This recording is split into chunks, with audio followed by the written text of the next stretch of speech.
પણ આવી શકે તે અસંભવિત છે. હાય મેં આ શું કર્યું? દાય ખોયો પવિત્ર સાચી સ્ત્રીને કોઈ હરા રામના ટુકડા હું કોને કહીશ? દયા દયાને પી ગયું, દુઃખ દિનતા રહી ગઈ. રામની બીજી શ્વાસો ઓઠ આવીને ચાલી ગઈ. હર ચાલેરો હોય તો ભાઈની સેવા થકી, રામ હૃદય હારી ગયો ભાઈના મરવા થકી. ભાઈને જતા દુઃખ ન કરે એવો મારો કોણ હશે? પૂજ્ય રામ ધીરજ રાખું. અંદર ધીરજ કેમ રહે? જેને રામને માથે 12 વર્ષ અખંડ ઉજાગરા કર્યા, દિલ પણ દુભાયું નહીં અને એક પણ શબ્દ ન કહ્યો, એ ભાઈને રામ નહીં બચાવી શકે? શું રામ પાસે હવે એક પણ ઉપાય નથી? જે કોઈ ન કરી શકે તે આ હનુમાન કરી શકે છે. બતાવો વિભીષણ એ વસ્તુ કઈ છે? રાક્ષસોની નહીં પદેવોની ચોકી તોડી પાડવા હનુમાન તૈયાર છે. વિભીષણ હું અત્યારે જાઉં છું. ભગવાન આજ્ઞા આપો. જાઓ હનુમાન, વિલંબ ન કરો.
ભાઈને જાગૃત કરવા બોલાવા છે ભૈયા. કારણ એ કે રામનો શત્રુ એ જ મારો શત્રુ. ત્યારે બોલો છું ભાઈના દુઃખમાં સહેજવા માંગુ છું ભૈયા. લક્ષ્મણના જીવનની આપની આગળ હું ભિક્ષા માંગુ છું. રામ મારી પાસે લક્ષ્મણને સજીવન કરવાની જરી દેવને જીવતનો સંબંધથી જુદો થઈ જતા પવિત્ર આત્મા ભાઈને કઠિન કોઈ દેખાય છે નથી. કોઈ ભાઈ કે પિતા સંસાર શોધી રહ્યો ભાઈને આગળ એક કાલ. બરાબર છે ભૈયા, બરાબર છે. જાઓ હનુમાન, વૈદ્યરાજને તેના ધાને પહોંચાડી આવો. કારણ એ સફલી કર્યા રામની સ્વાર્થની દુનિયા બધી, લાગતા ઠોકર સમજી ગયા દુનિયા બધી. કાળા કૃત્યો કરી જતા સ્વાર્થી આ ભાઈઓ, અજ્ઞાત અંધકારથી સ્વાર્થી આ ભાઈઓ. સમજી ગયો રાજન. હું જાણતો કે રામ અંધકાર પર જ કર્યો છે, રામ સુરવી છે, તેમ પણ હું સમજુ છું. હું પ્રસન્ન થઈને લક્ષ્મણને સજીવન કરવાની જડીબુટી બતાવું. દોડીગીરી પ્રયોગ પર જાઓ, ત્યાંથી સંજીની બુદ્ધિ લઈ આવો. જાઓ હનુમાન, જલ્દી કરો, વિલંબ ન કરો.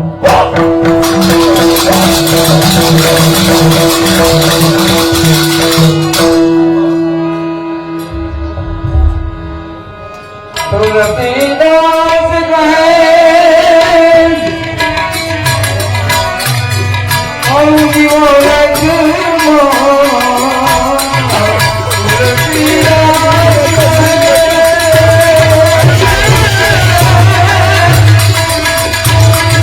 આવું જીવો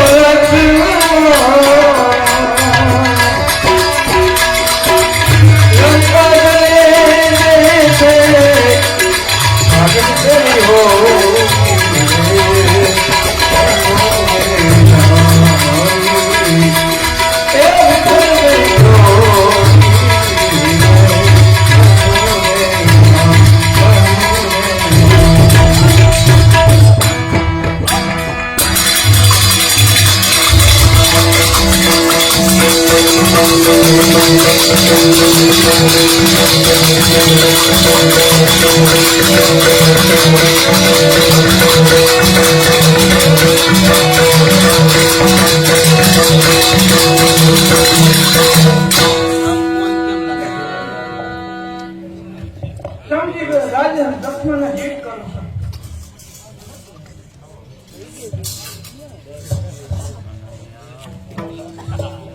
ઓહો આસી ગયો દુશ્મન